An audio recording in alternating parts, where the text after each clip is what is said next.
नमस्कार. आपण सकाळी जी पिंपरी चिंचवड सार्वजनिक वाहतूक या ग्रुपवरती जो एक पोल टाकला होता आणि त्याच्यामध्ये आपण असं लिहिलं होतं की तुम्ही सार्वजनिक वाहतूक वापरता का आणि ती का नाही वापरत. त्याच्यामध्ये जे दोन मुद्दे प्रामुख्याने आले ते म्हणजे की घरापासून सार्वजनिक वाहतूक ही सोयीची नाही आहे आणि दुसरी गोष्ट त्याच्यामध्ये एक अशी आढळून आली की लोकांना कम्फर्टेबल जर्नी पाहिजे.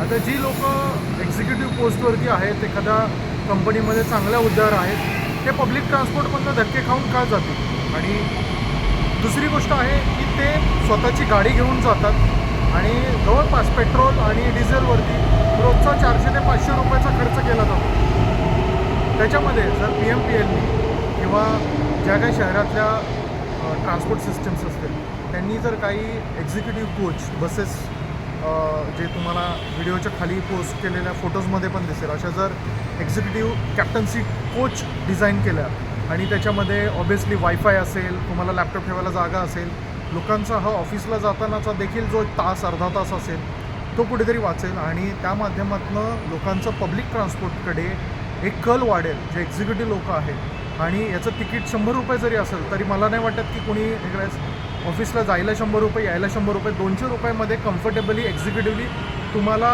AC कोचमध्ये मस्त काम करत जाता येईल, येता येईल, तुमची प्रोडक्टिव्हिटी वाढेल.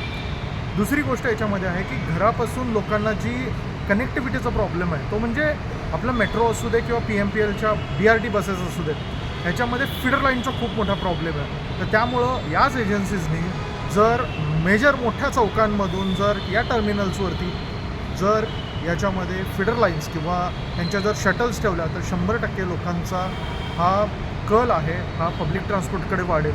आणि एक त्याच्यामध्ये अजून गोष्ट आली होती की आम्हाला वाटत नाही गरज आहे पब्लिक ट्रान्सपोर्ट वापरण्याची, त्याच्यावरती एक सेपरेट व्हिडिओ करणार आहे. धन्यवाद.